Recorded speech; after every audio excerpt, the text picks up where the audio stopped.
నమస్కారం. రామాయణంలో హనుమానంటే మనకు గుర్తుకు వచ్చేది అంతులేని బలం, ఆకాశాన్ని దాటే శక్తి. కాని హనుమాన్ అసలు శక్తి కేవలం కండబలం కాదు, అది అతని అద్భుతమైన జ్ఞాపకశక్తి, జ్ఞానం అని మీకు తెలుసా? ఈరోజు మనం ఆ కథనే చూద్దాం. రాముడు లక్ష్మణుడు దిగులుగా కూర్చుని ఉన్నారు. సీతమ్మ జాడ తెలియక రాముడి గుండె తరుక్కుపోతోంది. సీతమ్మ జాడ తెలియక నా గుండె తరుక్కుపోతోంది లక్ష్మణా అని రాముడు నిట్టూర్చాడు. రావణుడు ఆమెను అపహరించుకుపోయాడు. ఆమె ఎక్కడ ఉందో, ఎలా ఉందో తెలియడంలేదు.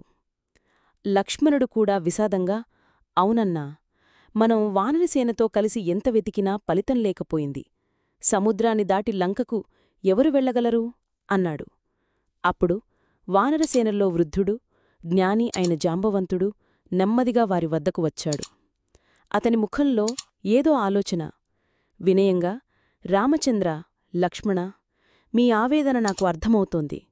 మన సైన్యంలో బలం లేనివారు లేరు. కాని లంకకు చేరాలంటే కేవలం బలం సరిపోదు. ఆ సముద్రం 100 యోజనాల వెడల్పు ఉంది. దానిని దాటగలవారు ఒక్కరే ఉన్నారు అన్నాడు. రాముడు, ఎవరు జాంబవంతా అని అడిగాడు. జాంబవంతుడు దూరంగా ఏదో ఆలోచిస్తున్నట్లు కూర్చుని ఉన్న హనుమాన్ వైపు చూపిస్తూ, ఆ పవనపుత్రుడు హనుమాన్ అన్నాడు. లక్ష్మణుడు, హనుమానా? అవును, అతనిది అపారమైన బలం. కాని ఎందుకో అతను మౌనంగా ఉన్నాడు అన్నాడు. జాంబవంతుడు హనుమాన్ వద్దకు వెళ్ళాడు. హనుమాన్ ధ్యానంలో ఉన్నట్లు కనిపించాడు. జాంబవంతుడు హనుమాన్ భుజం తట్టి, హనుమాన్, ఏంటలా మౌనంగా ఉన్నావు? మనందరం సీతమ్మ కోసం బాధపడుతున్నాం. నీ శక్తిని నువ్వు మర్చిపోయావా అని అడిగాడు. హనుమాన్ మెల్లగా కళ్ళు తెరిచి, శక్తిని మర్చిపోవడమా? లేదు జాంబవంతా, నా బలం గురించి నాకు తెలుసు. కాని అని ఆగిపోయాడు. జాంబవంతుడు నవ్వుతూ, నేను నీకు గుర్తుచేస్తాను. చిన్నతనంలో నువ్వు సూర్యుణ్ణి పండు అనుకుని మింగబోయావు. దేవేంద్రుడు వజ్రాయుధంతో కొట్టినప్పుడు కూడా నీకు పెద్దగా హాని కలగలేదు. వాయుదేవుడు ప్రళయం సృష్టించినప్పుడు దేవతలు నిన్ను ఎన్నో వరాలతో దీవించారు. నీకు మరణం లేదు, నీకు అపారమైన బలముంది అని చెప్పాడు. జాంబవంతుడు హనుమాన్ చిన్ననాటి నుండి అతనికి ఉన్న ప్రతీ శక్తిని, ప్రతీ వరాన్ని గుర్తుచేశాడు. ఇది కేవలం మాటలు కాదు, హనుమాన్ మస్తిష్కంలో నిక్షిప్తమై ఉన్న ఆ స్మృతులను తట్టిలేపడం. హనుమాన్కి శక్తి లేదని కాదు, అతనికి ఉన్న అపారమైన శక్తిని అతను మరచిపోయాడు. జాంబవంతుడి మాటలు అతని జ్ఞాపకశక్తిని ఉత్తేజపరిచాయి. హనుమాన్ కళ్ళు పెద్దవి అయ్యాయి. అతని ముఖంలో ఆత్మవిశ్వాసం కనిపించింది.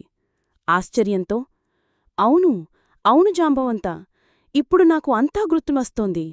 వాయుదేవుడు నాకు ప్రసాదించిన వరం, బ్రహ్మదేవుడు ఇచ్చిన అజేయత్వం, అన్నీ నేను నా శక్తిని మరిచిపోయాను అని అన్నాడు.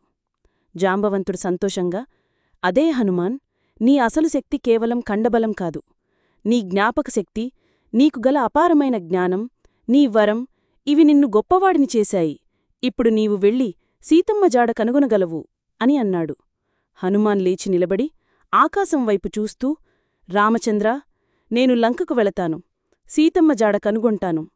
నా శక్తిని నేను ఇప్పుడు పూర్తిస్థాయిలో అర్థం చేసుకున్నాను అని నిశ్చయంగా చెప్పాడు. అలా హనుమాన్ ఆకాశంలోకి ఎగిరాడు. చూశారా, హనుమాన్ శక్తి అంతా అతను పుట్టుకతో తెచ్చుకున్నదే. కాని అతను ఆ శక్తిని తాను మర్చిపోయాడు. జాంబవంతుడు కేవలం అతనికి గుర్తుచేశాడు. ఈ కథ మనకు చెప్పే గొప్ప నిజమేమిటంటే, నిజమైన శక్తి కేవలం భౌతికమైనది కాదు. మనకున్న జ్ఞానం, మన జ్ఞాపకశక్తి, మన అంతర్గత సామర్థ్యాలను మనం గుర్తించుకోవడమే అసలైన బలం.